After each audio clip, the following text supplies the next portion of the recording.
And we're in. How you doing today, Dino? I'm good, thank you. Thank you so much for swinging by the studio. Well, thank you to you for inviting me over.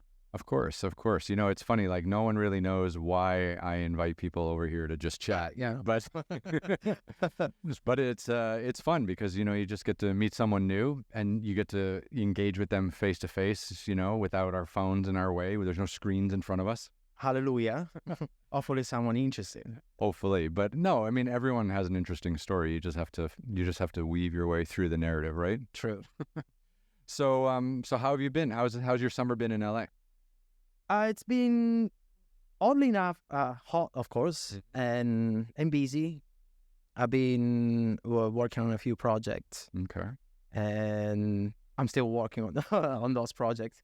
You know, trying to navigate this weird moment in entertainment, you know, after COVID and the strike. Yeah. A few things are coming along, so it's a good way. I feel the exact same way. Like navigating this space after COVID and then after the strikes has been really hard because like I work in television and no television executive knows what anyone wants. But, you know, the audience knows what they want, but no one's talking to the audience, right? So all these television people are running around in circles, kind of not really knowing what the next trend is going to be or which direction to go in. Yeah. I actually took, I don't know how to explain it, but I took this as an excuse to be as creative as possible, if that makes sense. So I didn't have any constraints, so I started to write what I wanted to write. I started to focus on things to keep not only my body healthy, but my mind as well. That's amazing. That's such a great thing to do. Just like when everyone else is scrambling around trying to figure out what's going on, you just enter your most creative phase. Oh, yeah. Yeah, and try to stay sane. That's another tough one to do. LA is a tough beast, I think, for staying sane. I mean, it's there's so much going on here. There's so many people to meet. There's so many people who could potentially green light a project for you, and you're constantly working, and it really is like a pressure cooker if you're in the entertainment business. I think I think at least that's what worked for me. You have to make the best out of every place that you're in or every situation that you find yourself into. Yeah. So it's a talent. I mean, it takes some time to get to this place. You know, you move to LA, you're like, oh my God, LA. And then you realize that it's, oh my God, LA. So you have to reach that point when you are in the middle. When, you know, and the great thing about working in entertainment in a place like LA or in other big entertainment centers in the world, it's that if you're able to keep, or if you know how to keep one foot down, you can still keep one foot up. Yeah. Or your head in a cloud. You know, you're able to keep the balance. Yeah. I think one actor actually who I had on the podcast a couple months ago, he said it really perfectly. He's like, if you want to make it in the entertainment world in LA, you need to like embrace the downtime. Because when you're working and everything's great, you know, and we're all freelance workers basically, like when you're working, everything's great and you're working hard and you're very engaged and everything's going great and you're on a high and you got the endorphins going, the adrenaline's going and everything's exciting. And then when you come down and you're not working, that's when you have to find a way to still be useful, to still be engaged, because that downtime can kill you. Yeah, and that goes to what we were talking before, you know, just try to keep your mind creative and healthy. Because at the end, mind and body functions the same way. You know, if you want to keep a healthy and, you know, toned body, you have to exercise, go to the gym, do your cardio, whatever. Same goes with the mind. If you are inactive or you sleep for too long, then your mind gets lazy. So the best way to embrace the downtime, to put it in your word, is to, okay, let's write, let's draw, let's play some music, or just let's watch something that not necessarily make me think about something, but even something that just entertain me, and just keep busy, keep the mind busy. Yeah, that's why I came up with this podcast. Actually, was to embrace the downtime, because you know You were bored. well, yeah, but too, like, so like I moved to LA about 10 months ago, and I didn't know anyone, So, I've done all these shows and made all this work, but I thought it'd be pretty fun to have people come in and talk about traveling all around the world or being creative so I just thought like this would be a great way to meet people. And I am going through a bit of a downtime moment here. Hopefully we'll get back into production later this year, early next year. But it's nice. So then I can just have as many podcasts as I can do during my downtime. And then I can release them while I'm working and doing other things. And then people can still stay engaged. And then I love it because part of keeping my mind active during the downtime is meeting new people and being inspired by new people and new stories. So thank you for coming. No, thank you for having me. Now you're inspiring me. There we go. So look, where are you from originally? Where did this all begin? I mean, were you born in Hollywood? No. No, I was born in a very small town in the south of Italy called Brindisi. Mm-hmm. Nobody knows about it. Beside the fact that it has a direct ferry line to Greece. So usually every single person that goes to Brindisi goes because they want to go to Greece. No, but it's a beautiful town on a coast, on the southeast coast of Italy. Okay. Italy looked like a boot, like a shoe. Mm-hmm. I come from the heel of. Okay, nice. And it all started there. It's a city where it's a typical Mediterranean city. A small building in bricks, surrounded by the sea with these palms. Beautiful. And why would you ever leave there to come here? Well, here's great food, of course. Yeah. The world doesn't end in the place where you're born. You're from Canada. You weren't born in Hollywood either, so you know how great it is when you have. And I think in a way, people are lucky when they have the desire to go out and mm-hmm. discover new places and live in a new world. Mm-hmm. And same goes for me as a kid, growing up in this beautiful town. But I always had the passion for entertainment, for writing. It started the very early stage, and so I decided to kind of make my way into that direction. Mm-hmm. And that's what took me to Rome first. I went to university in Rome, and then from Rome I moved to London because I wanted to learn English. And I worked in the theatre environment in London. In the West End, or? I did work in the West End as well on a production, but I was also working for independent production companies. Okay. Theatre production company. And then, of course, I don't know, the path to entertainment led me to LA. I think it leads everyone here eventually. in one way or another. Yeah.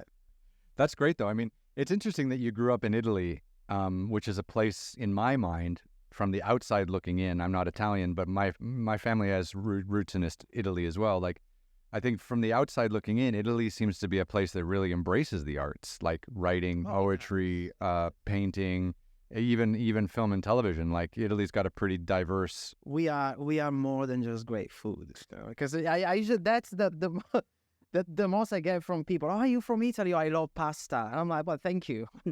Just tell me something I don't know. Yeah, and I think that it all. That's why it started from there. I don't know how to explain, but as a kid, I remember one of the things I remember the most. The usual question when people ask you, so tell me your first memory as a kid. My first memory as a kid is actually a book that my parents gave me for, I think it was a Christmas or whatever. It was this big. Mm-hmm. Was an illustrated book of the Aesop's fables. Okay. The Greek.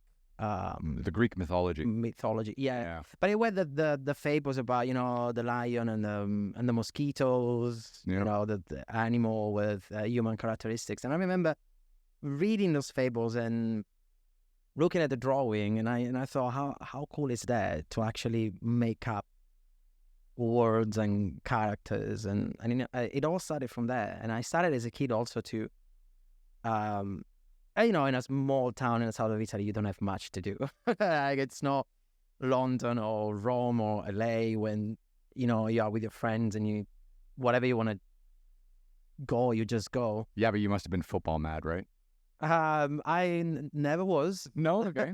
No, I never was. I liked volleyball as a kid, and ended up doing gymnastics later. So, Okay. every sport but football. I mean, soccer. Yeah. Never been much into it, despite what many people believe about. There's another Italian, staple. Food, the football. Yeah. Yeah. But yeah, I mean, of course, I did play football. That's really not much you could do. So, like, with your friends, with your school friends, okay, let's go play. And then I was always the goalkeeper, so I like to jump.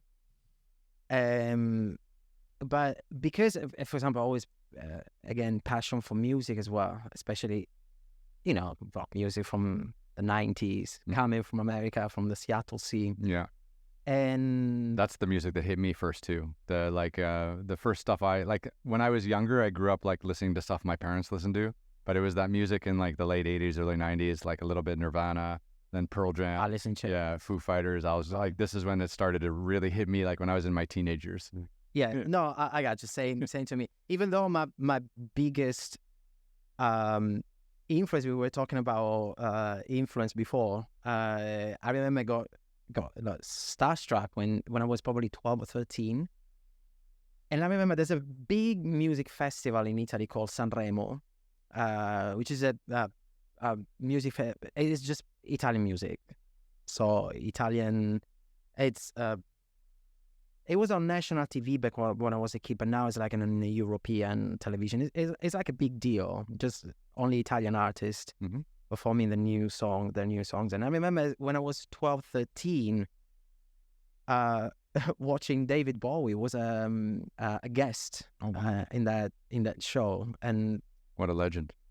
I know, that was actually, I got starstruck. I was like, okay, that probably my music path started from there. So after David Bowie, I started to listen to all the groups that were a band or singers that were somehow related to it. Or they were influenced by it, and then I ended up also with the music from the rock from the 90s, which in a way are always connected with his works. So none of those people were coming to bring this in my hometown. Yeah. So you had to be creative if you didn't want to get bored. You had to travel. Yeah, to travel, but you had to also embrace, I don't know, theater or drawing schools. And I spent a lot of time watching Japanese anime in the 80s and 90s, which were absolutely my favorite. And that's it. Like in a way, I'm thankful that I was born in a beautiful place with not much to do, because that gave me the inputs to explore. Yeah. It's interesting though that you were born in this like beautiful small town in southern Italy, and that you had to leave it in order to find inspiration. Like you had to go hunting, to Rome or to this music festival that was all outside of your town, and you had to travel to London to get into the theater world. Like it's strange, like people who grow up in New York and people who grow up in LA or grow up in London, like they take it all for granted that, the inspiration is all around them, and there's amazing people doing really artistic, beautiful things all around them, and they just totally take it for granted. But it seems like you really hunted for those experiences. I did, and so the Mediterranean Sea, it's a beautiful place, and just by looking at the sea, you get inspired. And traveling, it's part of this inspiration. Like you see, like from my hometown, when it's in a very beautiful day, it happens especially around mid-August. You could actually see Greece from the other side. Yeah, you can see the coast. So you grow up thinking, okay, that's something else over there. Let's go. Let's go and see. Let's go explore. Let's go and explore. I think there's a lot of artistic inspiration that comes from traveling. Like I think 100%. Yeah. I think a lot of like great writers, great artists, and great musicians were inspired through their travels for sure. 100%. But it's a way to, like, well, when I was talking about try to make the best out of things, that happens also with traveling. So when you travel, you have to look for beauty, and you can find the beauty pretty much everywhere. Mm-hmm. And you need to look for the right people. You need to avoid, it's awful to say, but you need to avoid touristic places Mm-hmm. and go in and get deep. They get lost in the place. Yeah. Of course, I mean, not in dangerous area. Yeah. That's wonderful. Like, I did the same thing. Like when I went to China the first time when I was 22, and I lived there for 18 years. 18 years? Yeah. So you speak Chinese? No. No. I did. My Chinese was okay. It was functional, but I wasn't fluent by any means. And I couldn't read or write. The characters were beyond me. But I was pretty functionally conversational. But what did you do in China for 18 years? Yeah. So I mean, I just went there when I was 22, and I was kind of like lost and looking for some purpose in life, and I thought I would find it there, and then I just liked it. I think I've said this a few times on the podcast. Like, I think we're different versions of ourselves all the time. Like, we're one version of ourselves with our partners, we're one version of ourselves with our parents, we're one version of ourselves with our work colleagues, but maybe we're another version of ourselves when we're traveling. And that was the version I liked of me the best. Like, I was humble. I was learning something every day. My mind was just on fire with all the amazing things I was learning. Like, it was such a beautiful process. I just kind of got addicted to it. And then I decided to stay in China and try to make a career. And then I worked for the New York Times and a few other magazines as a photographer covering China as a journalist. And then I got into my adventure television shows around like 2010. And then I did that all the way up till COVID. That's awesome. I mean, the path to photography was actually very natural for you, I guess. It's strange though, because like when I was young, I just played sports my whole life. So I didn't have any artistic basketball. Okay. Yeah. But I didn't have any artistic ambitions at all because I was just training all the time. So, when you train like 6 hours a day, that kind of dampens all of your desires to do anything else or learn anything else. But then once my basketball career was over and I wasn't good enough to play professionally, then I went to China, and then I had all this like artistic inspiration that I didn't know was inside, and it just kind of flooded out. And then I just fell in love with China, exploring China, photographing China, writing about China. And then that led into television as well. I made a ton of TV shows about China and stuff like that. And then that carried me kind of all the way through my career. That's awesome. Yeah. I felt the same way about Japan, for example. Like I told you, I was a huge, I mean, I still am, huge anime and manga collectors and actually Saint Seiya, my favorite anime ever. Mm-hmm. It's probably one of the main inspiration in my life. It's Saint Seiya.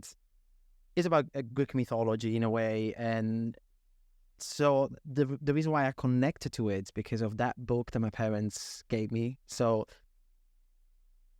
amazing storytelling, something that got me into writing and inventing characters, something that got me into, I want to know more about classical literature. And I went to school and did classical studies as well, studied Greek and Latin.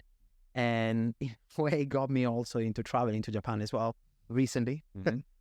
And man, I loved it because, of course, we went to the most touristic places, but we also enjoy getting lost in a very small rural town and the fishermen towns in Japan.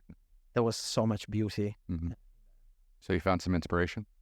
Oh, a lot of inspiration. Yeah. I'm already writing something about it.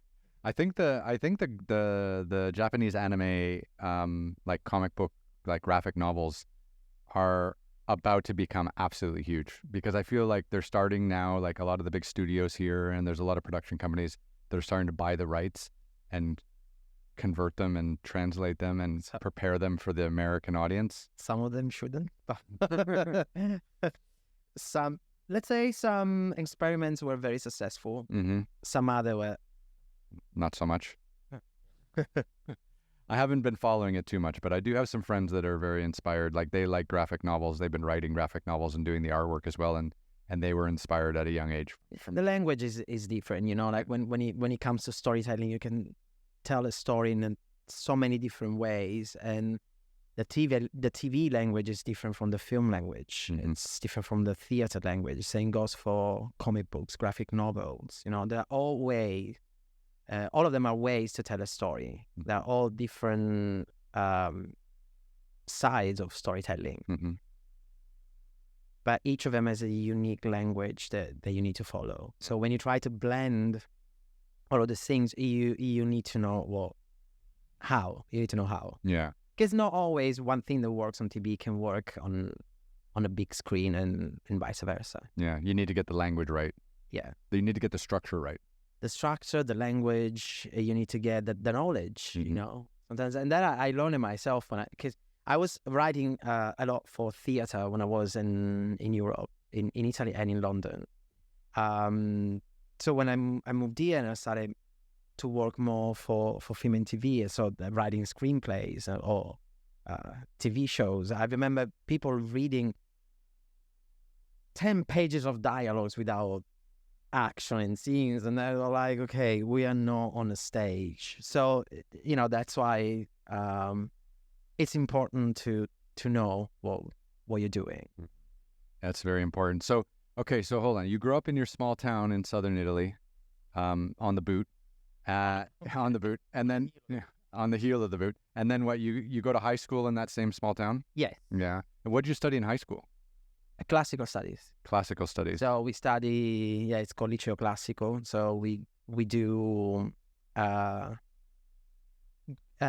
ancient Greek and classical Greek and Latin. Mm-hmm. So you have to not just the language, but you study their culture. So you study their history, then philosophy, and then you analyze all the poems that have been written or the papers that we still have nowadays from writers and philosophers and playwriters, Mm-hmm. like Euripides, Plautus, you know, the Greek and Latin comedy or tragedy writers. Mm-hmm. We study that, we translate Mm-hmm. from classical Greek or from Latin into Italian, and then we analyze it. And it's a very interesting a very interesting knowledge to have, because it relates so much to what we are now Mm-hmm. as people, as humans. It's interesting though, because like that era, like ancient Greece and ancient like the Latin community, Rome. Yeah, I mean, like that was really the beginning of Western art and culture. Yes, Yeah. Western civilization. And you know, I get a lot of oh, you study classical. Why? I'm like, okay, maybe that doesn't make you a millionaire, but what gives you in terms of the knowledge, open-mindedness, and it's a constant. It train your brains to always wanting to know more, Mm-hmm. and also studying those civilization and the way they talk, the way they interact to each other, and the different roles that men, women, or even children they would have in that society. That helps you understand much better the society and how we could make the society better, Mhm. or how we could avoid certain problems, let's say. Yeah.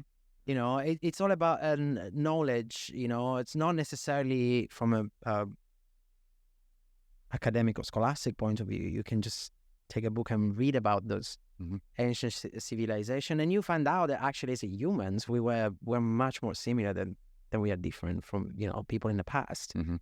When you find out, when you think about all the thing that they discovered in Pompeii, you know, when the city that was buried, Mhm. they found balls like that to play, Mhm. you know, like tennis ball, this ball, or they found a very let's say early idea of chess, Mm-hmm. you know. Yeah. So, and they found also, that dog, the famous dog, which is all contorted and stuff. And you realize, oh, man, 1,000 years have passed, but kids were kids back then, just they're kids now. And I found it so fascinating. Just no screens. Just no screens and no phone, and probably was for the better. Yeah.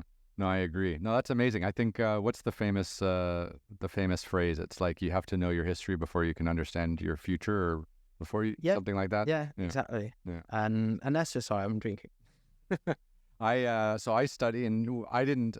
What did I do in high school? In high school, I did a lot of like histories as well. But then in university, I studied like political science, and with political science comes a lot of like political history and political theory. So we also got into a lot of Greek philosophy. And Romans, the Republic, were all started. And if you go to Rome right now, have you been? I've been to Rome, yeah. So you went to the Imperial Fora. So you saw the very first parliament was squared. Yeah. It's incredible. No, I think Europe is a great place to go to travel, to understand our collective history, because so many North Americans came from Europe in the early days. When we took over from the native communities here, before people from all over the world started to come here, which is amazing. But no, Europe is the land with our collective history in a lot of ways. It's inspiring. It can be inspiring, like every place. Mm-hmm. It has pros and cons. Heaven, on earth doesn't exist. So each place has its good and bad. But I found both good and bad inspiring. Mm-hmm. So you can get a lot of inspiration from negative things, which is what artists that influenced us, like Nirvana, we mentioned, Alice in Chains, all those musicians, that's what they did. They turned their pain into an art form. That's right. That was an healthy way. They didn't live in an healthy way in other cases, but that's an healthy way to, take things out of your chest. Yeah, if you think about it, most great art is made through pain. Yeah. That was, I think it was Oscar Wilde that says the greatest art form comes from pain. Yeah. It's always funny, like if you ever track, and I don't want to call out anyone specific here, but there's a group of singers and artists who they start off in their teenage years and their early 20s, and they're angry and they're alcoholics and maybe they're drug addicts, and they're breaking up and they're having bad relationships, and they're making great music. Yeah. And then all of a sudden, in their 30s, they get married and they have kids and they're super happy with their life. No music. Oh, they release music and you're like, okay, go back feeling pain for a second. It's so true. It's so true. It's selfish for us to demand more pain from our artists.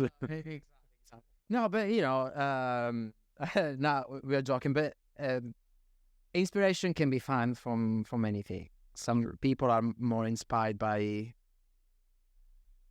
I don't know, a tree that they see, the beauty, the oxygen that they breathe, and sometimes I don't know if they're inspired by their pain. Probably it's just a way to take their pain off your chest in a way that it's half destructive. It's like a processing your pain. Processing pain, yeah. So what was it like moving from your small, beautiful Mediterranean town to Rome? And what was university like in Rome? It must have been wild going from a small Mediterranean town to the big capital. Wild, yes. And I thought that Rome was big before moving to LA or London. Well, Rome is a very interesting place. And it's a melting pot as well. Like all the major capitals in the world, you have people from all over the world. It was disorienting at the beginning. Because, you had to deal with public transportation, which is something I never dealt with in a small town, because you walk pretty much everywhere. And even when I was going to school or when I was going to the gym or anywhere else, there's always, either your older brother, your dad take you with a car, but you don't drive for more than 10 minutes. You can't go more than 10 minutes anywhere. Oh, exactly. Then I moved to Rome, and everything was so big and so weird, because Rome is probably the only case in the world when you literally have 3,000 years of history one city. Mm-hmm. So you have the prehistoric Rome, then you have the imperial Rome, the republican Rome, then you have the medieval Rome, you have the Renaissance, and then you have modern, the contemporary Rome, and passing by the 20 years of dictatorship. Rome was also the capital of the fascism, dictatorship. Mussolini, right? Mussolini, Yeah. yeah.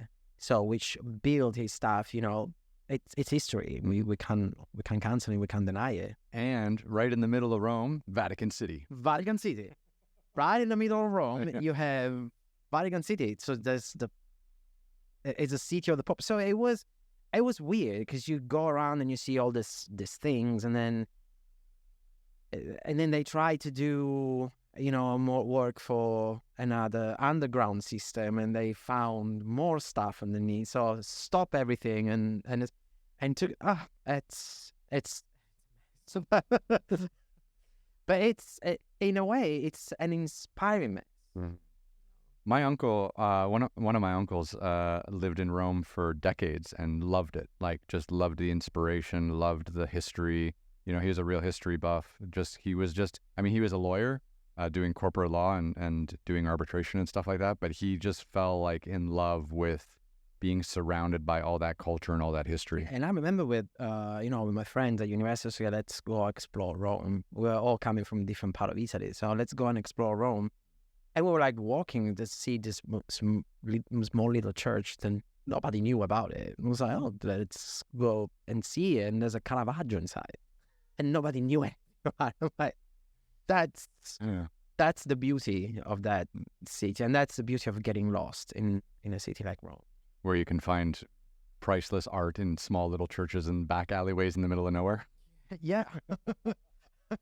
There's frescoes like everywhere that they're rotting there because sometimes, that's unfortunately the downside and the problem with living in a city, in a country like Italy. You get so exposed. You remember what you say about people from New York or from LA not considering or giving things for granted, like, about the entertainment industry. The same thing sometimes happen for Italians. Like, we give art pieces for granted and monuments for granted. I remember then moving to London, and, London was bombed during World War II, so a lot of the very old stuff. And then, of course, they had a lot of fire during the medieval time and then during the Victoria time. And a lot of things have been destroyed. And I remember in London, there's a piece of a Roman bridge. The London Bridge, the Londinium was called by the Romans, the original Roman settlement where London developed. And there was the London Bridge, and they still have small pieces of the original Roman. But it's like as big as this room, and they keep it so well preserved, and a lot of tourists. And, as an Italian, you go down and that's it. In Rome, we have, but then you realize, you give probably art pieces or art or monument for granted when you go in a place like Italy. Then you move abroad when you don't see Roman stuff in LA. No. But in a way, you grow up with appreciation of art, so you start to appreciate different kind of arts when you see them. That's nice. That's so nice. So growing up in Rome, like going to university there, did you also study the classics and history, or did you start doing writing, or when did you start your music career? Or no, I'm not a musician. No, but like when did you start practicing music and taking enjoyment in music? Taking enjoyment in music very recently. Okay. I always enjoyed music, and I try my best to learn an instrument. But it's just recently that I found the instrument that I decided that I wanna keep playing. But like I try and I did play for like as a teenager. I tried to play in a band that was not successful at all. A very local band. Try with the bass. guitar because I was also a great fan of The Cure growing up. So I was like, and I used to have a hair, like long hair. So I was all like, okay, let's go dark. Yeah. Let's go gothic. Be a bass player with the cigarette hanging out of your mouth. Just yes, exactly. No, was not successful. As we say, I mean, in Italy, we say that I lasted like a cat on a highway. not long. Not long. But I was always into music. Always. Most of the things that I write actually, they start from a song. Like it's a song that inspired me a mood, and then I create a scene based on that mood, and I developed the character who are in that scene from there. That's really interesting. Weird, right? Yeah. Like the first ever screenplay I wrote for a film, like a screenplay, not a theater play. The first screenplay that I wrote was basically entirely inspired by Electric Warrior by T-Rex. Really? One of my favorite record of all time. Okay. And especially a song called Monolife. That song inspired a really specific scene, and the character that was in that scene developed from there. That's wild. I don't know. Yeah. I mean, music has inspired a lot of things for me in my life, but I'm completely non-musical. Like I cannot get music. Like I've had people tell me I'm completely tone deaf. Like I just can't play chords on a guitar. I can't hear the different tones on a keyboard. I'm just totally gone. Because you haven't found your instrument yet. Maybe. I developed my theory. Okay. Every single person has his own instrument. They just have to find it. I think this is my instrument. Oh no! I mean, you clearly already found this one. I'm talking about music instrument. I'm talking about music. Music is that thing that there are people say, "Oh, I don't like movies," or "I don't like go to the theater." No, there are people like that. "Oh, I don't like watch sport." But you will never find a single person that will tell you, "I don't listen to music." That's true. And music is everywhere, and it inspires so much emotion. Yeah. So that's why you haven't found probably your musical instrument. Because, my brother or my friend, all my friends are musicians. I always ended up being a musician and not being able to play any instrument. Now I finally can say, yeah, I play an instrument too. I'm probably going to fall in love with the most ridiculous instrument you could play, like the accordion or something. This is not ridiculous. It's actually, what, like, I took the flute, like I'm playing the flute, and people are like, "Really?" That's beautiful, though. I know, but the most I get, that's the first reaction when I say. But no, it's a beautiful instrument, and the more you dig into it, the more you discover. I think when I was in high school, I played the recorder, which is a beautiful instrument too. It's a beautiful instrument. It's very, very underestimated because we were all forced to play it at school. Yeah. But we were forced. I was forced too. I think I had to have one music credit, and I think I got like a C+, and I barely passed it. And then that was it. What was your strongest subject at school? Playing basketball. Okay, beside basketball. No, I played basketball and rugby in high school, which I loved, and I had a few great basketball coaches during that time, and a really great rugby coach. But you had to keep your grades up in order to be on the teams, so that really propelled. I was never really like a student first, but I still got A's and stuff like that. Like I was a good student, but it was never really my real passion. But I studied, I remember we had all kinds of great history classes and geography classes. I was really interested in other parts of the world. I really wanted to learn about places outside of Canada. And so what got you into political science?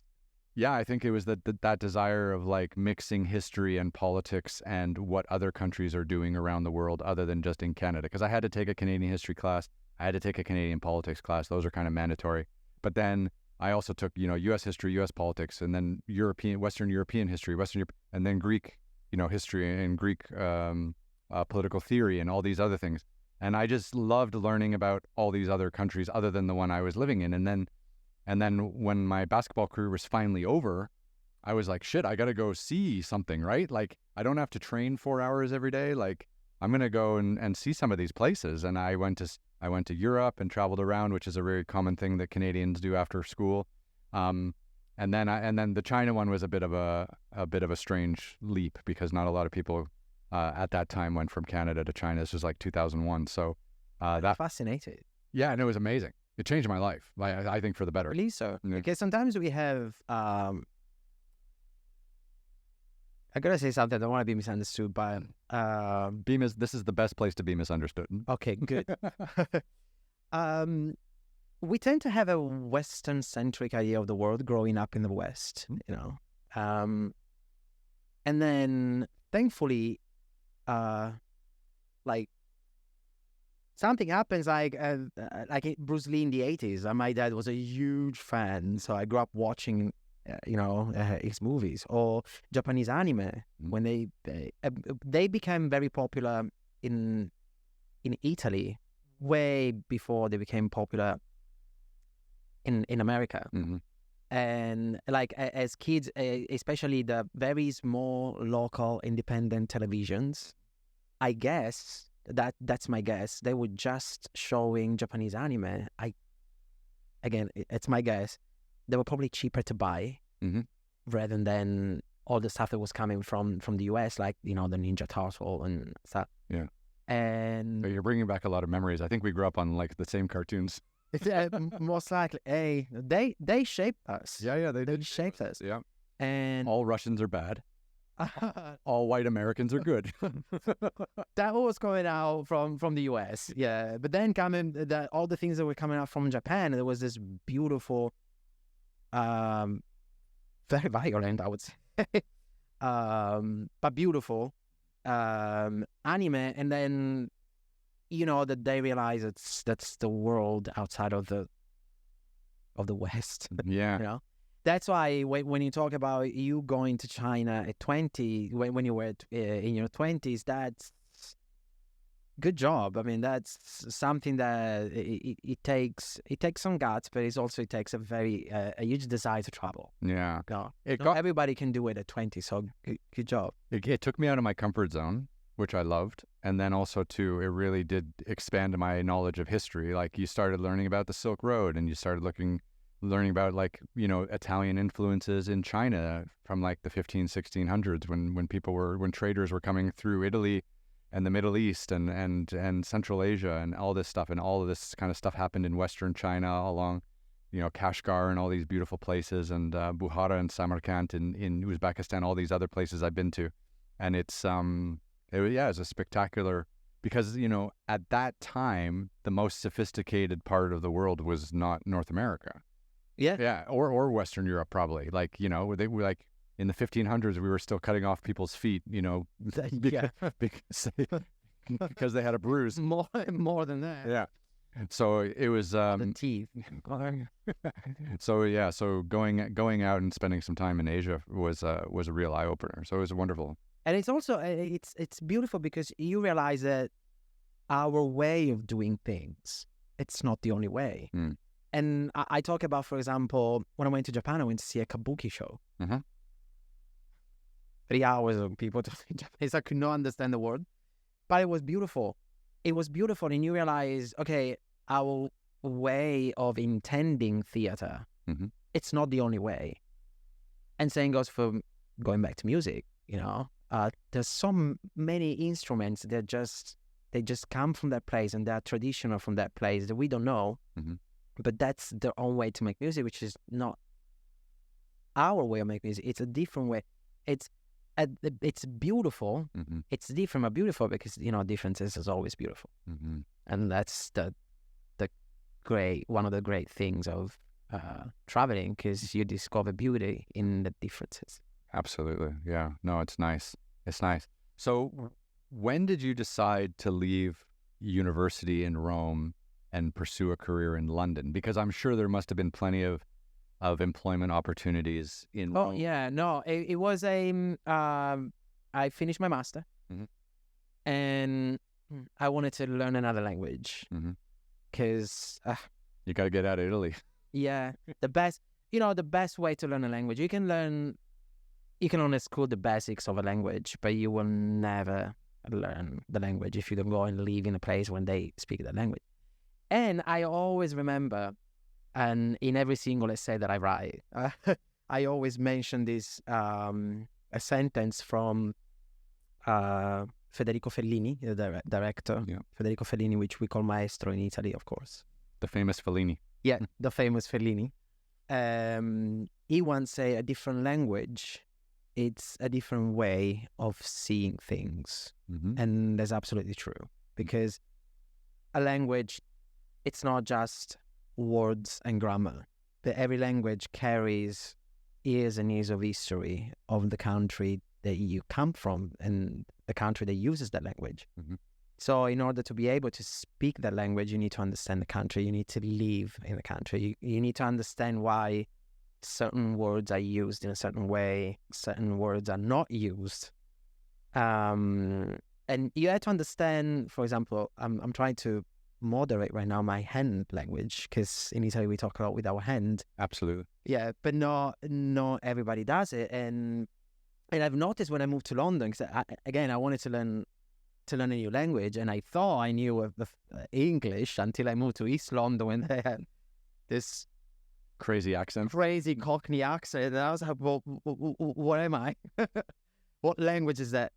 But no, there's a way to carry yourself also when you speak a certain language. Like, you don't talk with your hands unless you're Italian, or you use a different tone of voice and different wording, and and learning a new language carries so much behind than just learning the words. It's interesting to me, like, so you grew up as a kid, looking out and seeing Greece on a clear August day, and then you're reading Greek, ancient Greek and ancient Latin, and translating them into Italian, and then you're writing essays and probably also doing your creative writing in Italian. And then now you move to London and you need to figure out how to take all these ideas in your head and put them down in English. Yeah. Like, that's not easy. No, it's not easy. But you might think, while I was living in the situation that you described, I was also listening to mainly British and American music and American artists, I'm a kid of the 80s, so of course it was all about Michael Jackson.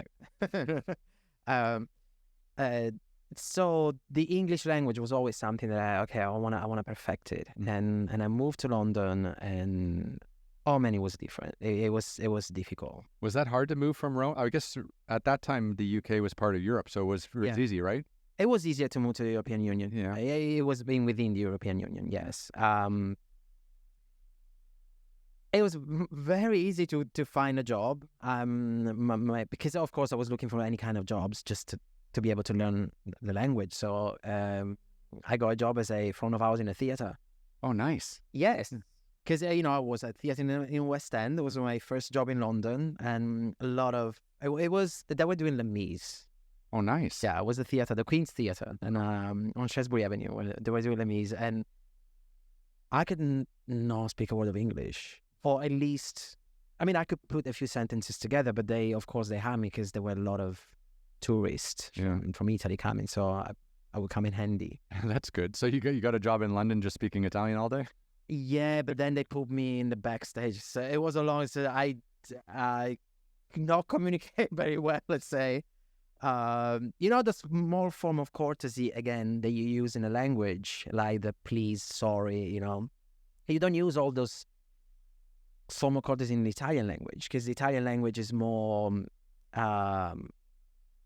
should I say melodic? I don't know. How people say that usually when you hear Italian speaking, it looks like we are singing. Mm-hmm. Because sometimes we don't need to say please or sorry. We're just saying with the tone of our voice, even if you don't say it. Mm-hmm. So can you pass me a chair, please? We just say pass me a chair without please, without can you. But we say it with a tone of voice that implies the courtesy. Mm-hmm. Right? That doesn't happen in the English language. No, there has to be a lot of pleases and thank yous. Yeah. And in London, there usually was a lot of please, sorry. Like, do you have a pen? I'm afraid I don't. Why are you afraid? But that's the way they speak. So you need to get into that mindset also to be able to write with that mindset. Yeah. That was not easy. No, that seems really hard. Like, because I mean, writing in your own native tongue is already hard. Like, writing in itself is a painful, difficult thing to do. Yeah. And then trying to do that cross-culturally and in a different language must have been a real uphill battle.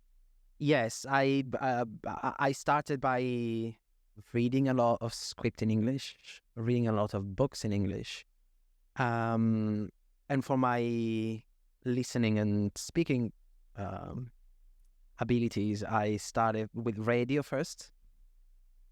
I'm not sure there were podcasts back in 2008. Or probably not. Maybe just Joe Rogan. Yeah, no as many. So listening to the radio and trying to catch even the different accents, and then watching TV shows with subtitles first, and then, I mean, English subtitle, of course, and then without the subtitles. It was a long process, but I wanted to achieve the goal. So I took all my, patience, and I always thought that everything in your career happened with time. You don't have to force things. And I never believed in I want this now. Mm-hmm. I always believed in I want this, so I have to work towards it. And sometimes I want to end up in Hollywood or in Japan or whatever, and I want to write in that language. I need to immerse myself in that culture. So how long was it in London before you're like, okay, I need to go to the USA? Okay, it actually. Oh, I lived in London for, let's say, almost 10 years. Oh wow, okay, long time. Yeah, long time. But the US things, it happens really by chance. Mm-hmm. Because I moved here because I got accepted at UCLA for the screenwriting program. That's amazing. Yeah, and thank you. But I wasn't even planning. I don't know. Like So what was it like? You're just sitting in dark and rainy London one night, and you're like, I'm going to apply to all these universities in California, screenwriting programs, and then you just got in.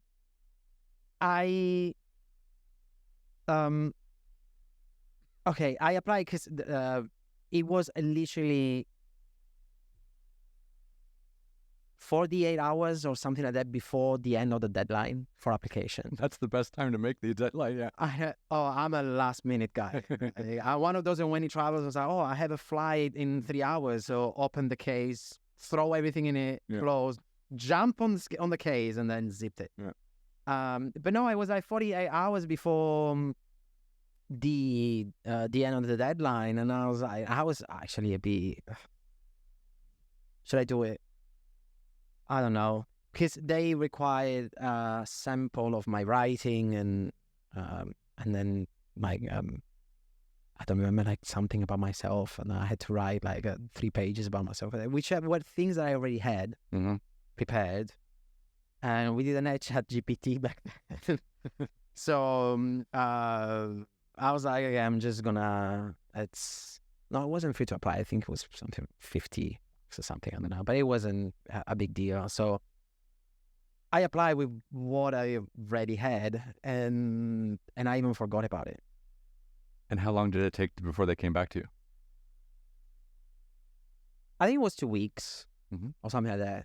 So I woke up one day that I received the email. I was like, oh, you got accepted. And I was like, wait, what? And then, do I have to move to LA? Yeah, that's part of it. Yeah. And then I thought, okay, it was the chance to do it also remotely. Okay. But I said no. If it, if I had to do it, I had to do it in LA. Well, yeah, I mean, like the sun doesn't shine in England, so you're better off. Exactly. You're better off being here. It was raining outside. I was like this on a, being Italian, dramatic, in front of a window watching all this rain, and I said, yeah, let's go. And that was a big change, because it was like learning how to walk again, because everything here, I'm sure you can relate to it. Yeah. Everything in here is different. And was that trip from London to LA the first time you'd been to North America? Yes. Oh, Yes. So that's a big change. Yes. Yeah. It was a big change. And LA is a big fucking city. It's a big fucking city. And like I said, I moved to Rome and I thought Rome was big compared to my hometown. Then I moved to London and I thought, wow, I thought Rome was big. Yeah. Then I moved to LA. Just wow, I thought London was big. Yeah. No, but it's LA. It's a weird place. LA. I remember the first time that I'm cutting you off. No. I remember the first time I was like, where's the center of the city? It's like European mentality. There's a center and then the city developed. Yeah. All right, where's the center of the city? Where are the Spanish Steps? Where are the Spanish? No, okay. I was looking for I didn't have a car yet. I was looking for an apartment, for a place to stay, and Somewhere near the subway, right? There is no subway. you imagine after almost 10 years in London, when you literally don't need to drive. Never. Never. Yeah. And you walk 10 minutes, you have an underground stop, the tube, as they call it. In Rome, it's not that. They have less in Rome, but you still have public transportation. Then moving to LA, and I remember I went to see this apartment, I think it was in Sherman Oaks. And I was in West LA. Mhm. So I went to see this apartment in Sherman Oaks. Mhm. And I watched I viewed the apartment or whatever. Then I went out and I didn't have a car. And I didn't even have Uber yet. Yeah. It was literally like probably my first month here, Which year was this, if you don't mind me asking? 2015. Okay, so Uber was around. So Uber was around, but I didn't have it because I didn't need it in London. Yeah. So I see a bus stop and I think, okay, I'm going to just stand there and wait for a bus to come. Worst case scenario comes in 15 minutes. European mentality. Yeah. 1 hour later, the bus came and I was like, why did you take so long? I was one of those guys. Mm-hmm. To the driver, I was like, why did you take so long? And the driver was like, what do you mean? This is my first round. And that was one of the things I realized, okay, I'm living in a complete different words, different English, because from the English that I learned in London, I was using terms here that they are not part of the American English. So again, I had to... Totally different. Totally different. I had to learn how to... Even the slang is different. Yeah. So... I remember I was living in Switzerland before I came here. And which part? French, Italian, or German? The German part, just so in Zurich, in the Zurich-Zug area. So the organized part. The very, very well organized part. Sorry, French, Switzerland, but that's true. And Italians. And Italians not that disorganized, so I don't have to apologize. Lugano's lovely. It's beautiful. Yeah. It's absolutely beautiful. But again, like I took the train everywhere. I took the trams everywhere. I never had to drive ever. Like it was beautiful. Like, and you just sit on the train, pop open your laptop, reply to some emails, look out the window, see something beautiful. Instead of here, you're just like grinding down the highway.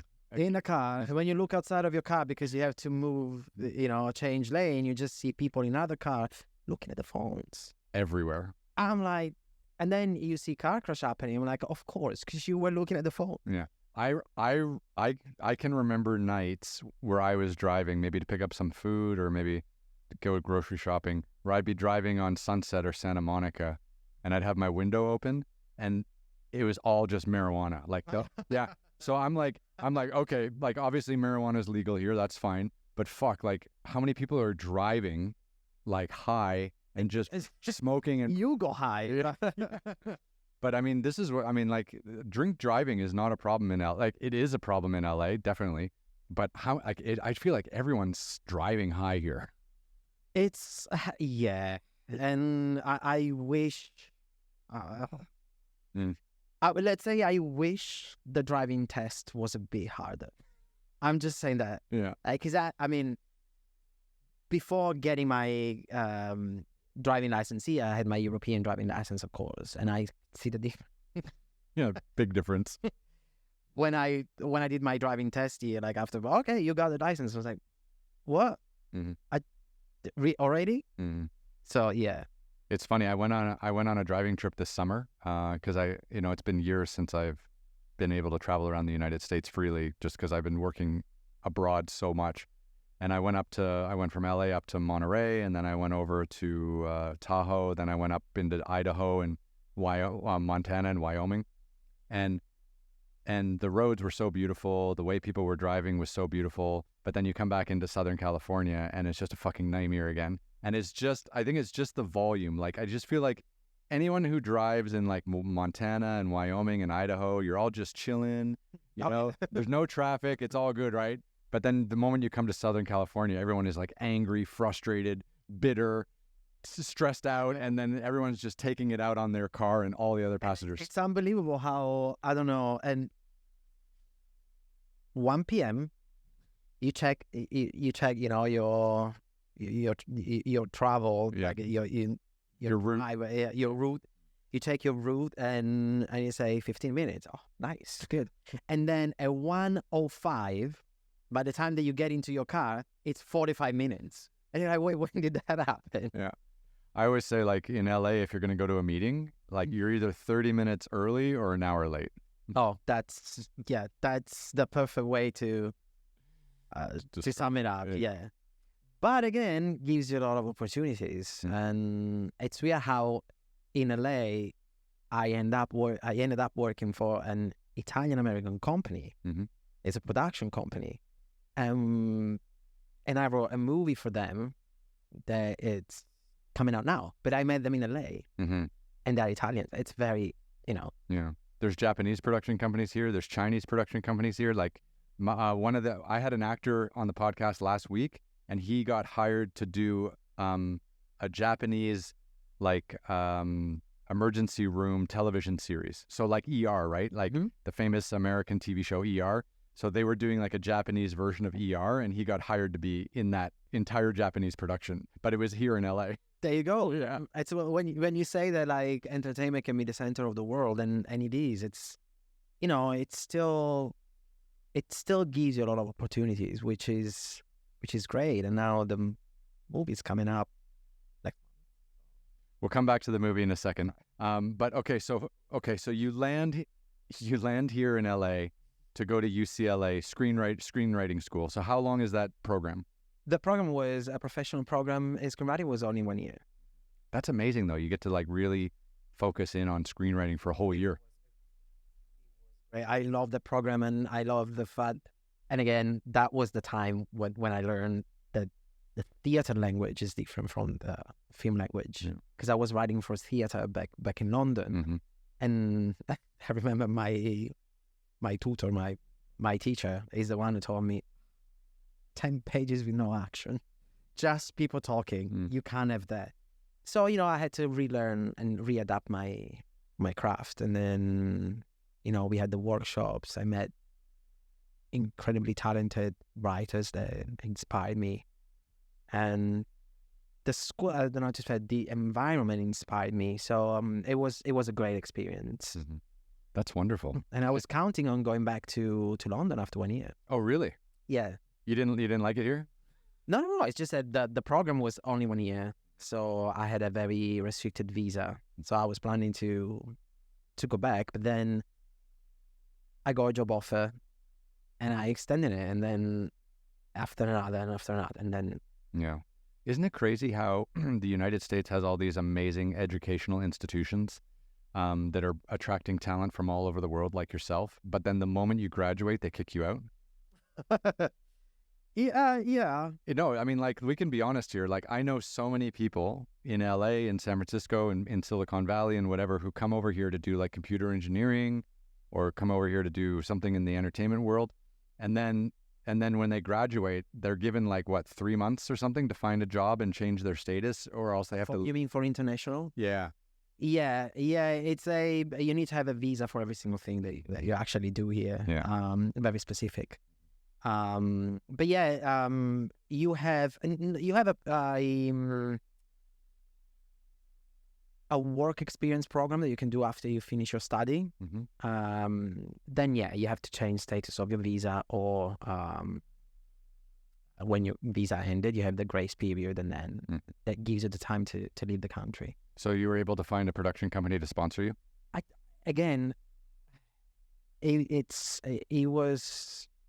I was not completely ready for the change, let's say. So when I moved here, I was like, until the last time, to see after all these years in London, and I had my, I was training gymnastics. So I had my friend from gymnastics, and I was doing all this theater, and I had my friend from theater, and then my friend for work. So I had an amazing network of people and things that I was doing, and so it wasn't easy to see me packing all the stuff, and leaving my apartment. So I wasn't ready for the change. So I came here honestly thinking, the visa is only for 1 year, and then that's it. And then it kind of grew on me, and then I met actually at UCLA a person, Tony Scott, not the Ridley Scott's brother, Tony Scott, and his wife Jin Soo, to producer of the CEO and producer for Broad Vision Pictures.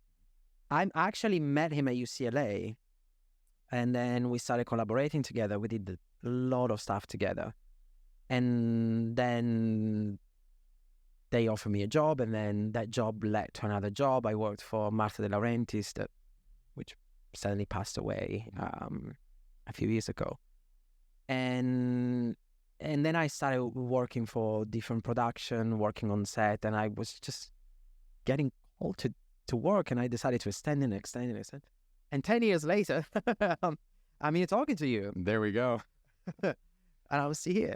What was it like? What was it like kind of staying in LA, not really knowing how long you'd have to be here for? Or because it kind of sounded like you just kind of stayed here for a little and then extended, and stayed here for a little and extended. What was it like kind of being here but not being fully settled? Why? Do you feel fully settled? Never. Never. You answer your own question. Yeah. A traveler's mind is a bit like that, Yeah. Like you are settled, but you're not really settled. Yeah. And if you stay for 10 years in a place and then you move, it means that you were not really settled. Yeah. I think it's hard to be.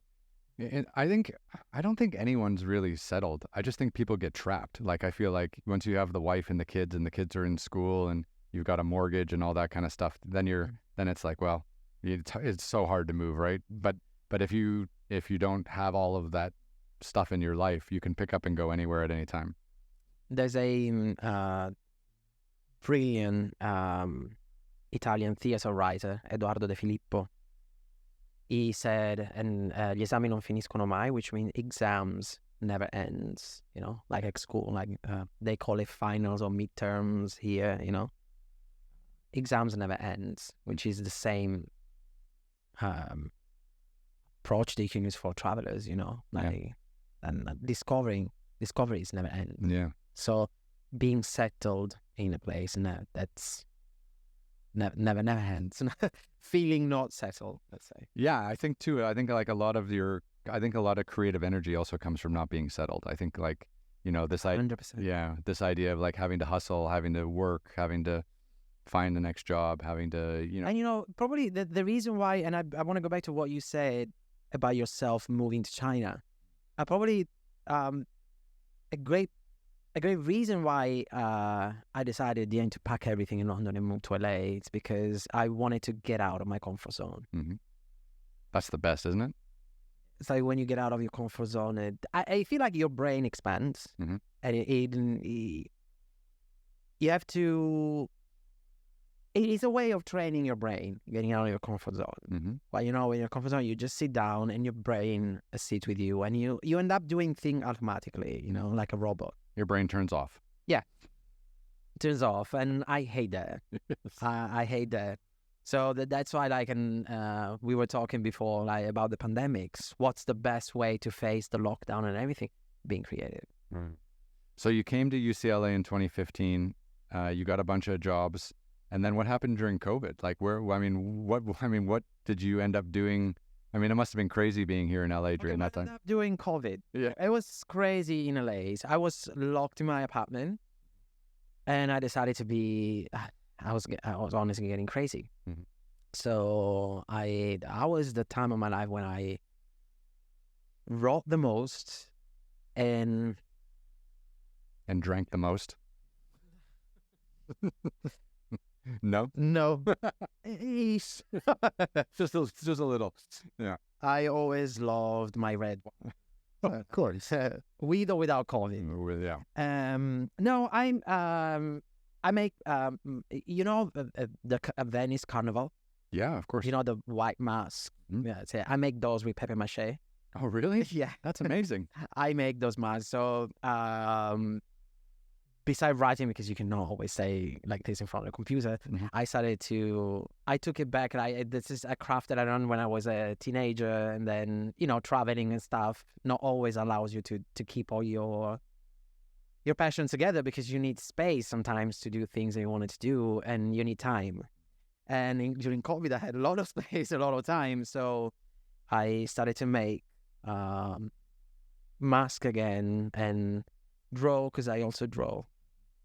I draw manga, cartoons, my own version of Greek mythology characters in manga cartoon. And then one thing, it's like traveling, and inspiration comes from different ways. So one thing inspired the other one. So I was drawing, I don't know, one of the muses, and I say, oh, I like the way I drew the face. So, and then I made the face as a mask. So it's, that's what I mainly did. Were you able to stay employed during COVID? Like, were you able to keep your job with the production companies? Ish. Mm-hmm. Some projects were coming in, and I was able to work with remotely. Mm-hmm. Even when the projects were coming in, I was still, following the project while making my paper mache mask. But then I go as a freelance. I go other remote opportunity, always in dealing with production supervisions and production management. Worked for some distribution also company and some localization. So I mean, I managed to survive COVID. I was very lucky, because I know a lot of people. So again, I don't give for granted what I had. I was always thankful for the opportunities that I had. That's good. I was filming in Ethiopia when the world closed. Oh, you were filming what in Ethiopia? So I was making an episode of my TV show called Extreme Treks. It's on BBC Earth, and Which I love, by the way. Thank you. So a few episodes. But I was hoping when I saw you call, I was hoping probably he wants to to take me on a trip for one of his episodes. Yeah, that'd be way more fun than just doing a podcast. Oh, it's fun too. Yeah. But no, I was filming in the Simien Mountains in northern Ethiopia, which is a beautiful national park area. It's stunning landscape and culture and people. And we were out there doing like a 10-day trek through the Simien Mountain National Park and everything. And then on like day 5 or something, like the whole world just closed. And then I got like 100 text messages saying like, where the fuck are you? What's going on? And then we stopped production, and then we drove back to Addis Ababa, the capital of Ethiopia. And we were just, the whole car ride back to the airport, we didn't have tickets, and we were just looking on our phones, and like every hour more countries were closing their borders, like because my cameraman, my cinematographer Chad Ingram, he was living in Bali, because we were traveling so much, like 2 weeks on, 2 weeks off, all year around basically. We were he was just spending all his downtime in Bali because it was cheap, and he loved the ocean, and he was surfing, and it was his happy place. So he would come out. So he could, and then Indonesia closed their borders. He couldn't go back to Bali. And then I lived in Dubai, and I couldn't go back to Dubai because Dubai actually closed their borders. Yeah. So I ended up going to Turkey, to Istanbul, because I didn't want to come back to Canada, because I didn't live in Canada for so long. I had nothing in Canada to really do. So I ended up in Istanbul, Turkey for 4 months, just riding out the lockdown, and there was like nothing to do. What did you do? Yeah. So how did you survive COVID? I found a cat on the street. Yeah. So that helped my mental health. But then I did this actually during COVID. So what I did was I rented an Airbnb in Istanbul, and I turned one of the bedrooms into a studio, a little bit like this. And I did, because I couldn't chat with people in the same room, I would do these 1-hour Instagram live chats. Oh, okay. Yeah. So I was doing this. So I did 100 of them in 100 days while I was in lockdown in Istanbul. And, I would chat with friends, family members. One time I talked to a therapist, like on Instagram Live once, like just anyone in the entertainment industry or friends or family that were like also locked down, and we were just sharing our collective experiences basically.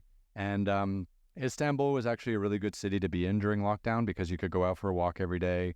The grocery stores were open, the pharmacies were open, but all the restaurants and stuff were closed.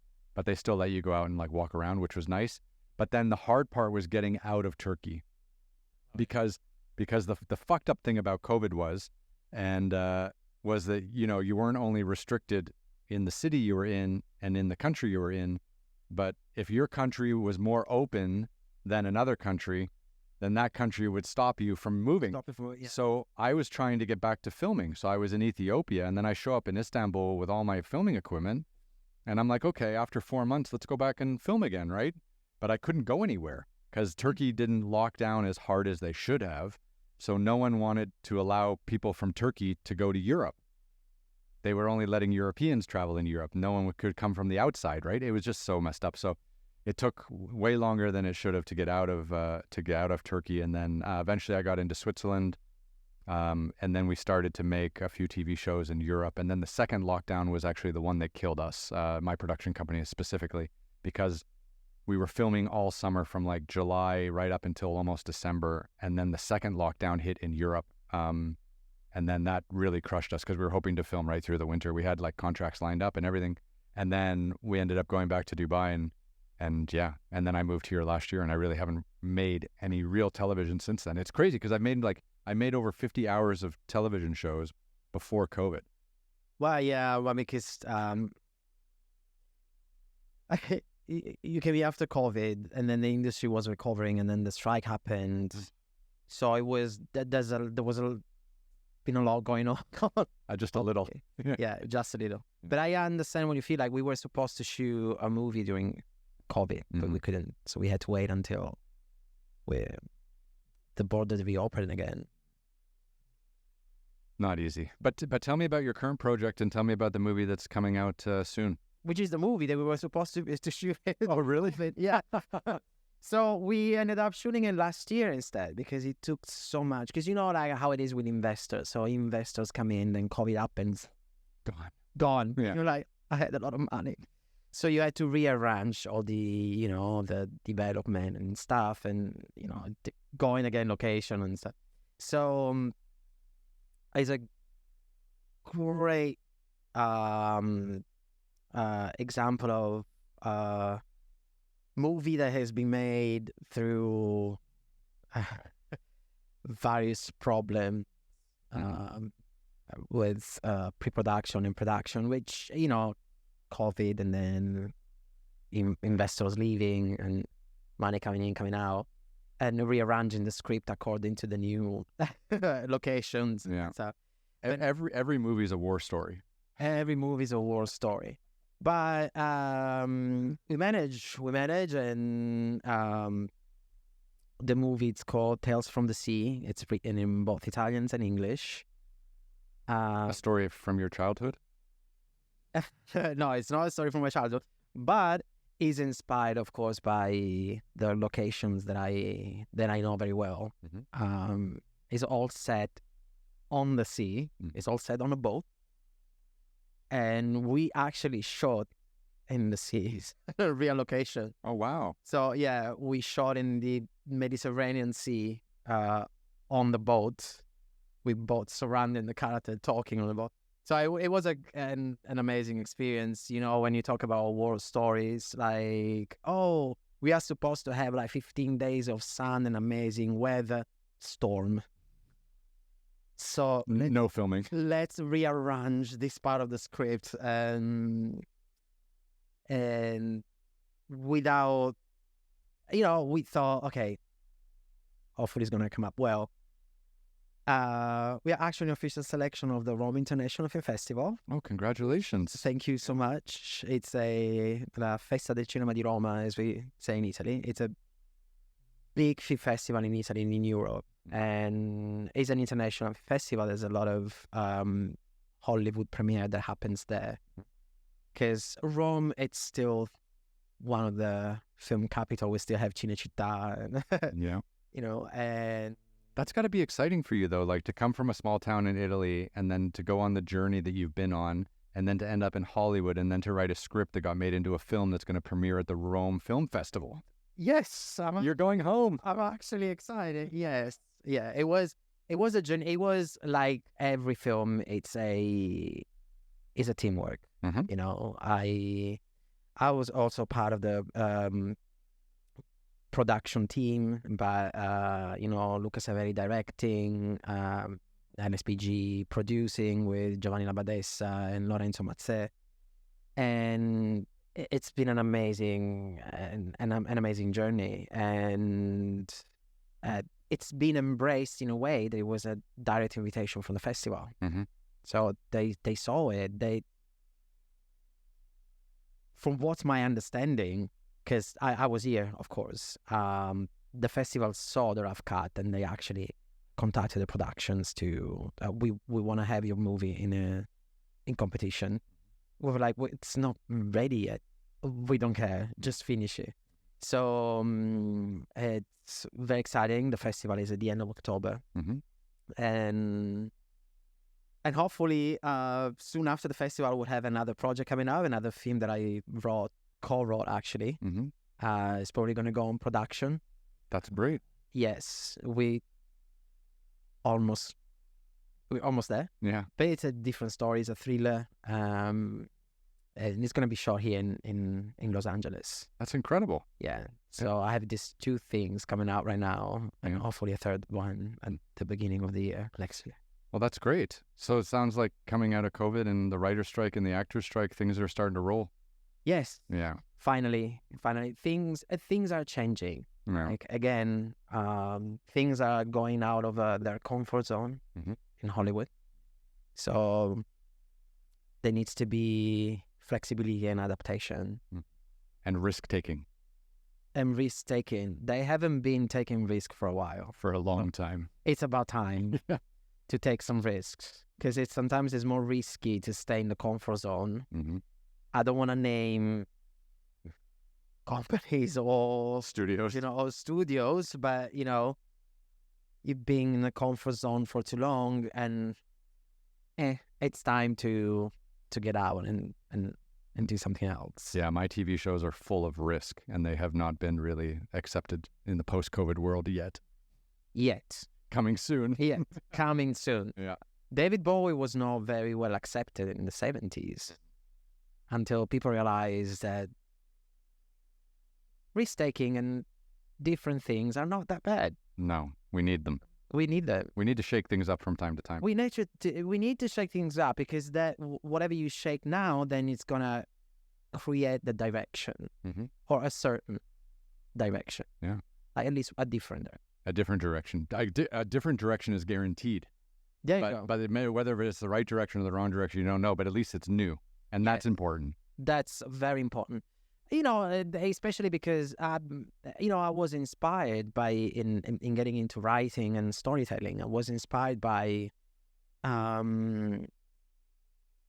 lot of different things that were coming from different direction.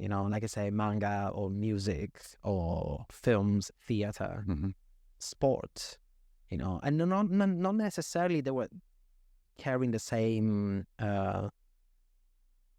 atmosphere. I would be inspired by a happy ending story just as much as from a sad song about being depressed or getting over sad feelings.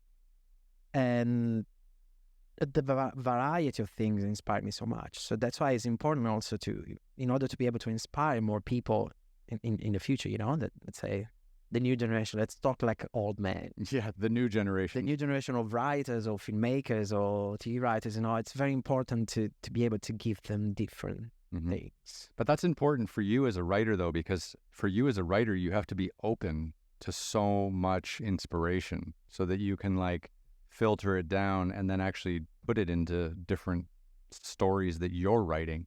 And if you're not open, collecting all of that inspiration from anywhere you can, then you don't have it all to put into your writing. I think that's the most, I really feel like writers have to be like a sponge, that soaks up all the water everywhere, you just have to be soaking up everything all the time so that you can process the best bits and then put it back out into the world. Yeah. Yeah. And you said it right. You said collecting. Yeah. I collect. Absorb. I collect. Yeah. Yeah. So, I mean, what's it like living in LA as an Italian? I mean, do you like it here? I mean, like, obviously the work is very rewarding. We talked about the traffic. But you know, I mean, are you enjoying life here now? I mean, you're almost 10 years in. Yeah, next year is 10 years in. And that happened fast, didn't it? That happened so fast. I remember yesterday. I remember as if it was yesterday when I landed. It happened so fast, and it happened so fast because I happened to do so many, to be able, and I was very lucky to do so many things. And LA is a strange city. You know, you can easily get lost in LA. I've noticed. You need, I think, probably more than the other cities that I lived in. You need to have your feet on the ground, even though you can still keep your head on the cloud. But there's a lot of people that they get kidnapped by the vibe of the city. Distracted. I found that the most. I found like a lot of people come here, but they just don't do the work, and they just get distracted by the limelight, the life, the beach, the sun, and they just don't. They can't lock themselves in a room and do the work. Yeah. Yeah. And it feels. I don't remember who was the director or an actor that said that, but it feels like it does have this vibe as if you're always on holidays in LA, because you know it's always sunny. Besides January, maybe. I think it rained twice in January, but everyone was like, it rained all of January. It's like, no, it rained like twice. I know, and it's funny how, and let's you know, then we go back to what we were talking before. When there's an earthquake here, you know, your whole house is shaking, your ass is shaking, and I live on the 4th floor, and I'm thinking, oh my God, I'm gonna die. But everybody's fine. But then if it rains, it's a tragedy. Well, that's where the traffic plays up. And then nobody's, but oh my God, it's raining. I'm like, there was also an earthquake yesterday. You were fine with it. I haven't felt any of the earthquakes here. Oh. No. So, because the studio here this is below ground, right? And then the door you came in was on the ground level. So I don't know if it's because we're low enough or because the building's been built recently and it's new. Like, I just don't know, but I haven't felt any of these. I have my mom texting me in the morning being like, she lives in Toronto, and she's like, I saw there was an earthquake in LA. Like, are you okay? And I'm like, I just woke up. I'm fine. Like, I didn't feel anything. You are lucky. Oh, really? The first time I felt an earthquake in my life was here. Oh, wow. And I was not ready. I honestly thought that I'm going to die. And then when I talk about these on set to other, you know, LA natives or people that were being in LA for longer than me, they're like, oh, you're so dramatic. It's just an earthquake. What do you mean it's just an earthquake? I'm supposed to be dramatic. I'm a fucking screenplay writer. I know. And I'm Italian. So that's the next level of drama. Double drama. No, but yeah, I'll try, like I say, I'll try to feel like I'm always on holidays, because I like to feel relaxed and I like to feel stressed out. But I also like to think that it's not always gold. You need to embrace, especially working in the industry as a freelance, you need to embrace the shit. Downtime, unemployment. Because, you know, when they say, oh, I want to be an actor, a writer, a singer, it's always like, okay, are you ready to be unemployed for a long time? It takes forever, doesn't it? Yeah. Yeah. Especially when you're not born. I was lucky because, like, when I lived in China, I was able to live at a really like low cost of living. So Shanghai back in like 2000, 2001, it was actually a very reasonable town to live in cost-wise. Now it's one of the most expensive cities in the world. But back in the day, like, I went there and I taught English, right? And I had roommates, and you know, we made a little bit of money, but we saved all of it. You know, like, where there was nothing to do. Like, you couldn't go. Like, if you stayed away from 5-star hotels, you couldn't spend the money you made in a month, like, as a teacher, because like the whole city was built for for Chinese people, and Chinese people at that time had really, really low wages. But this is back like 25 years ago, right? Now all the wages are almost caught up to Western standards, but not quite. But Shanghai now is like a ruthlessly expensive city, and back in the day, I mean, we could go out and have like, you know, a 3-course meal and a couple drinks for like $10. And that was amazing, because if you're making, you know, if you're only making like $15 an hour or whatever we were making back in the day, you know, I mean, it was wild. So being in China was strange, because I was able to have the financial security and the savings to really pursue my writing and photography career. So, I mean, like, for people who come to LA with nothing and try to build that career up, yeah. But I mean, at least you had the screenplay school. I mean, at least you had a landing point, right? Like you were going to go to school, did the screenplay, you know, you were networking, you were meeting people. That's really helpful. But people who just come here with nothing in their background, nothing on IMDb, for example, and then you also have this high cost of living, it's got to be just really tough for anyone in their 20s to just show up here and be like, I'm going to make it. Yeah, I mean, it's if there's one thing that I learned, let's keep talking like old men. If there's one thing I learned about my life, it's that... Am I too gray? I'm pretty gray today. Oh, I am. I'm just shaved and you don't notice it. I'm pretty gray too. Nobody's waiting for you to do something. So... That's a great line. Love it. No, it's true. Like, nobody's waiting for you to move here and do something, you know. In everything, like, there's always someone who's worse than you in what you do, but there's always a lot of people that are better than you in what you do. So you don't have to be better than someone else. You have to be different. That's a really great way to describe it, yeah. And even in the differences, there is some... there's a background between... There's a background behind the diversity. I don't know how to explain it, but you're like having, like, being different and having a backstory to why you're different. No, I mean, you don't have to force yourself to be different. Mm-hmm. You just have to... You have to understand the room, understand your place in the room. You understand how you can stand out in the room. Mm-hmm. And you have to understand how to be the different person in the room, mm-hmm. in order to stand out. So when you come in a city like LA and you want to be an actor, mm-hmm. you're not the only one coming to LA. Really? To want to be an actor, you know? Like, so it's important to know that. Mm-hmm. And know it's an uphill battle. It's important to know that you are up for a challenge. Mm-hmm. And because, again, nobody's is waiting for you. They like, but you have to put yourself out there. But you have to know what you're doing. And know how to navigate the space. Yeah. At the end of the day, 90% of it's knowing how to navigate this space. Because how many artists or sport people mm-hmm.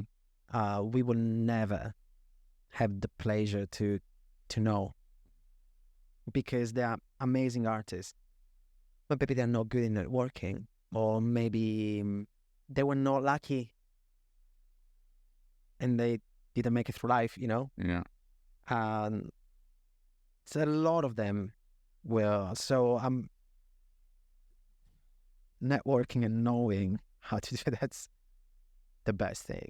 Yeah, like it's not so direct, like it's not such an easy direction of like how movies get made or how you can get a job as an actor and all these things, and there's a lot of people out there and around you that are just lying to you or trying to trick you into buying courses or take classes or blah blah blah just to spend more of your money, when actually you should be saving and honing your craft, and you know, it's it is a crazy convoluted industry.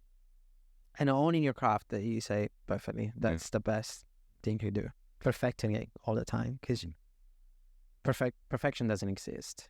You can reach towards it, but you will never reach it fully because it doesn't exist. So the only thing you can do it's study, practicing, and developing, evolving your craft as much as you can. And that's the only way I think that you can really stand out, and you can find your own way to be different. I think that's right, and I think I'm pretty inspired by what you did during COVID too, like the way you just kind of got super creative and kept writing, and we're doing masks and drawing and stuff like that, and you took time to like pursue other creative pursuits that were going to help you again later, right? Like, the thing I like about art and the thing I like about creativity is it's never in a straight line. Like you can go this way and try this, and then it's going to come back and influence what you were doing over here, and then that's going to make you want to try to do something over there. Like it's never a straight line. So as long as you're being creative and trying creative things, it's always better. And that's how I found the flute. Here we go. It's true, because it happens as I want to get out of my comfort zone, but I still want to be able to learn music on a deeper level than just emotional, Mm-hmm. And it just happened. If I tell you how it happens that I choose the flute, you're gonna laugh. But I think everyone needs to know. Well, Saint Seiya, which is I told you one of the anime that inspired me. One of the character plays the flute. I love that. And used the flute as a weapon, and I was always like an assassin. They're all warriors. They are all warriors, a typical anime story, knights that have to protect good versus evil and stuff. But do they all use musical instruments? No. Just only the flute. Only this character. Each character has his own, his own thing. This character was resembles a long story. I don't want to get too much into it, but this character who's resembles sirens. So, sirens, they sing and they attract all the fishermen and stuff in Greek mythology, because the show is all based on Greek mythology. So this character wears this armor that resemble the sirens. So because of the singing, his weapon is a flute. So he uses his music as a weapon. There you go. And that's what I was like, I want to learn the flute because I want to use my music as a weapon. Very nice. And I'm not joking. Yeah. That's, as an adult, I still got inspired by an anime that I was watching as a kid. That's amazing, though. Like you use your words to make a living and to share stories and to be creative, and then you use your music to kill people. There you go. I mean, am I not the luckiest guy in the world? Exactly. No, it's great. It's great. So, okay, so what do you have coming up? So you've got this movie that's premiering at the Rome Film Festival. What's the name of it again? Tales from the Sea. Tales from the Sea. Or I racconti del mare in Italian. And the whole thing is just you playing your flute in the sea? Yeah, that's me for 2 hours. No, the story is inspired by... Okay, it was coming up with the concept was a teamwork between me and Luca, the director. He wanted to direct a story based on... in the sea, but he wanted the sea to be a character. And my first memory went to when I was a kid. We had, back in the early 90s, when there was the war in Kosovo, we had all these refugees coming with this huge... Thousands of people. Thousands of people coming to my... Oh, really? They came to your hometown? Yeah, because it's the first... My hometown, I give you a little backstory. It's called Brindisi, from the Latin Brundisium, which means deer's head. Because if you watch it from above, the harbor resembles the shape of a deer's head. So it's a total natural harbor. So it's a natural harbor. And it was one of the most important harbor during the Romans, during the Roman Empire, because it was the last city of the Roman Empire before getting to the Middle East. So there where all the traffic to the Middle East was starting. So it's one of the eastern points of Italy. So from these refugees fleeing the war, my hometown was actually the first harbor that they would see. So they were coming. And I remember at that affected me a lot. I was in primary school. I was probably 6. Mhm. I remember the school getting closed to turn the school into shelters for the refugees coming. Oh, that's crazy. It was crazy, but it was also a moment of incredible humanity. We got a bit serious now, because I remember all these kids going towards the coast to welcome the other kids coming, and there were kids like us, and then that inspired me. So when Luca told me I want the sea to be one of the main characters of the story, I immediately thought about the refugee stories or the refugees problems in the Mediterranean Sea. Mhm. That is a great place, but can also be a dark place, the Mediterranean, Mhm. because you have a lot of people fleeing war and trying to reach a better life, Mhm. Even today. even today. Mm.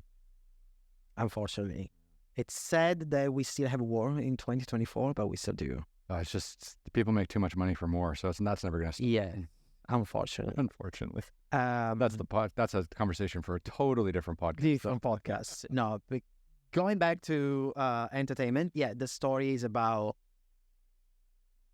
an Southern Italian guy that wakes up one day in the sea, in a boat in the middle of the sea, and he doesn't remember why he's there, because he said on the corner of the boat. Mhm. And he's exploring around, and he's underwater, exploring what's underwater. But when he resurfaces, he finds an African kid on his boat. Mm. So the whole story is about they both try to find out who they are, when they come from. Mm. And through a series of stories or flashbacks, not many flashbacks, because I'm not a big fan of flashbacks, you get to understand who they are. And they have a common goal, reaching the land, but they're completely different people, of course, from different culture and different language. So they use a very broken English to communicate.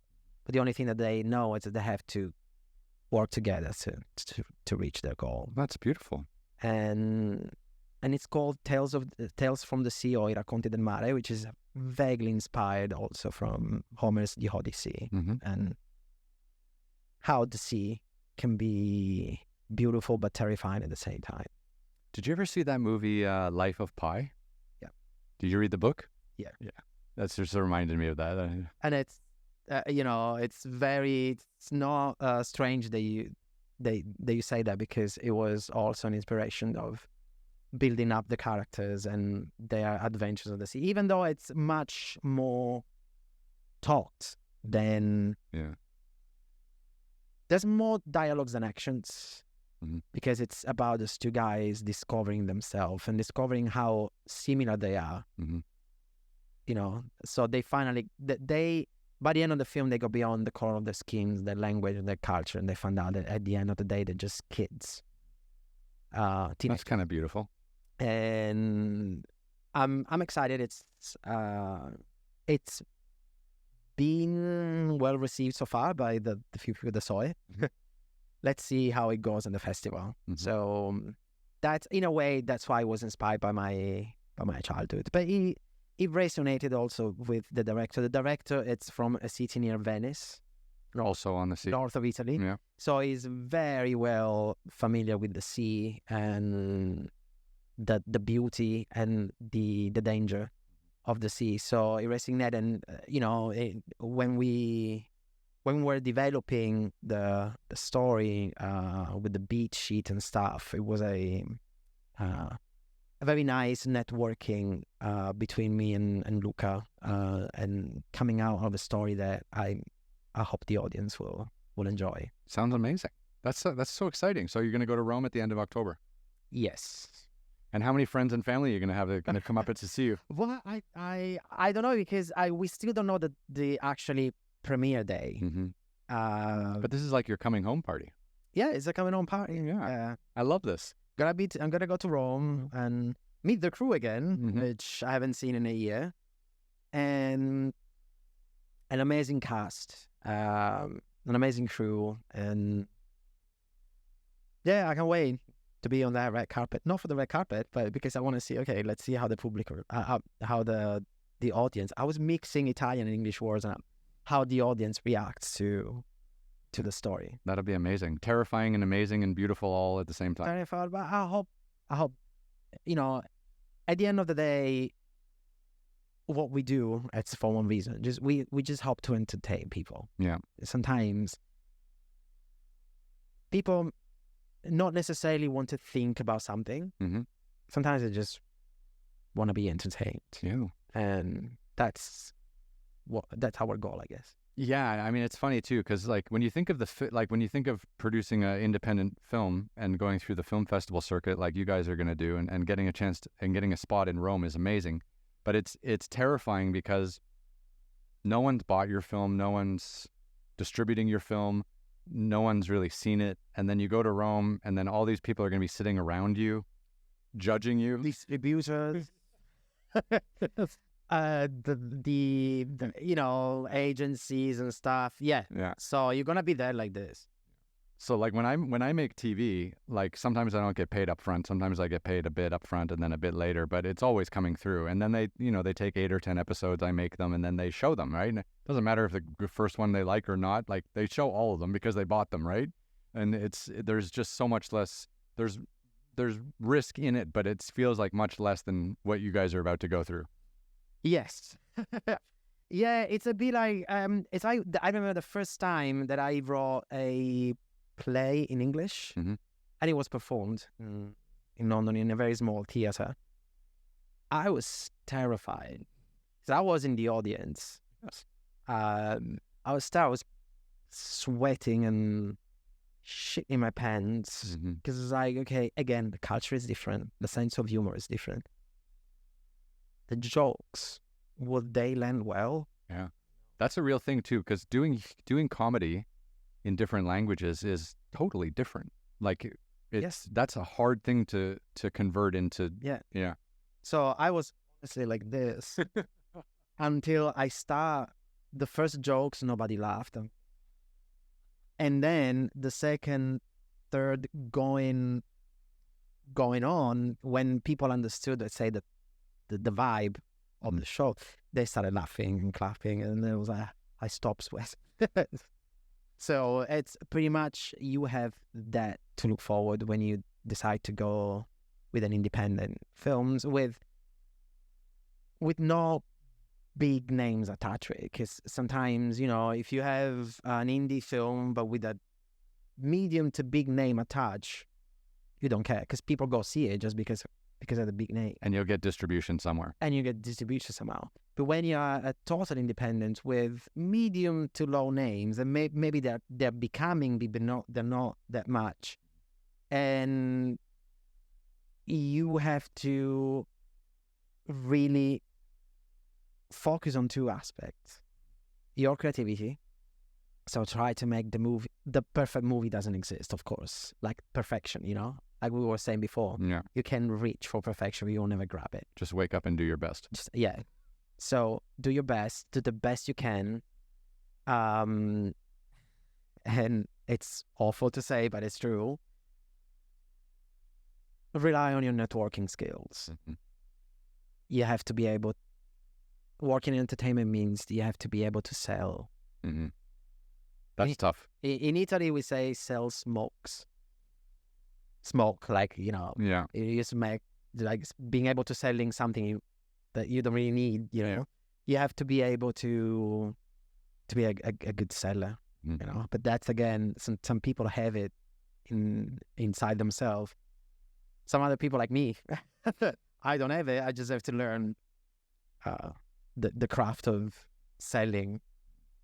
And you said after these after the Rome Film Festival, you might have one or two more projects after that. I have one project coming up, which is 99.9% happening. That's a scary number in Hollywood. Yes, because that 0.1%, you know, is always... Everything could be finished. Everything can be finished, but so far it's happening. It's a thriller. I can say much about it because Just the Canadian dies at the end, right? The Canadian dies at the end. But it's one of those thrillers which I love You got a spot for me as a cameo? very much. If you're into, do you want to be a victim? I would love to be a victim. I've been actually a victim in a film. Have you? I was killed in a film. I would love to get killed in a film. I was killed in a film by a spear. It was amazing. I was just lying on the floor, covered in fake blood, which is minty. Minty. Yeah, the flavor is like a syrup. They put like some mint stuff in that. So I was like coming up in my mouth. I said, it's actually very nice. By the end of the film, I didn't have any more blood because I ate it all. No, it's a thriller. It's very much inspired by the tradition of the 70s/80s gory thrillers, with the knife, stabbing, blood everywhere. Chainsaws. Yes. No, there's no chainsaw in that one, but An axe. there's the axe, of course. We have an axe. And it's a fun script. I mean, it's not a comedy. It's fun in terms of Death. Yeah. So it's a thriller that we're shooting at the end of the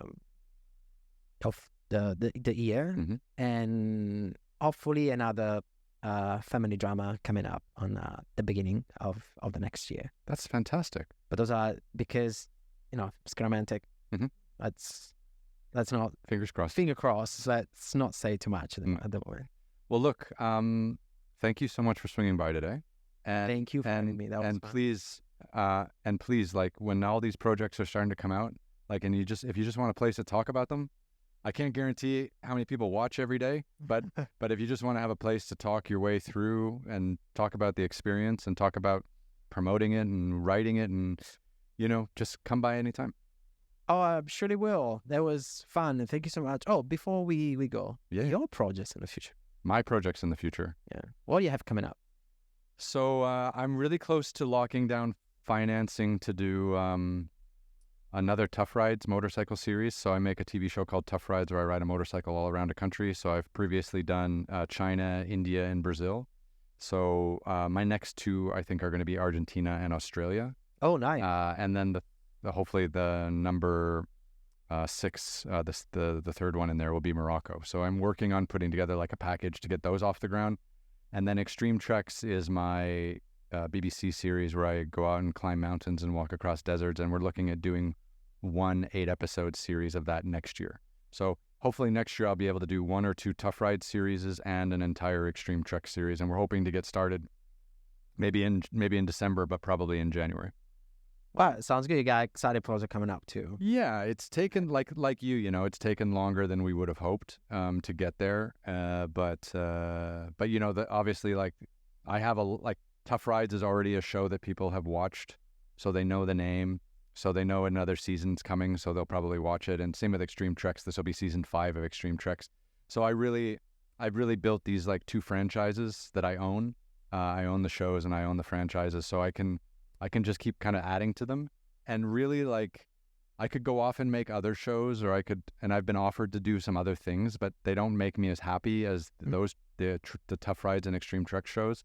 So I think I'm just going to keep doing those until something interesting kind of comes along, or I want to change tact on my own terms. But right now, we will probably be doing at least 1 Tough Rides and Extreme Treks. Awesome. Yeah. Makes everything that makes you happy. Yeah, and being out in the field with the guys, my camera crew, and our local producers and everyone, like, being out, like, as anyone in Hollywood knows, being on a set, being out in the field, making content, telling stories, this is our happy place. So this is where we need to be. Yeah. We are very lucky. We are.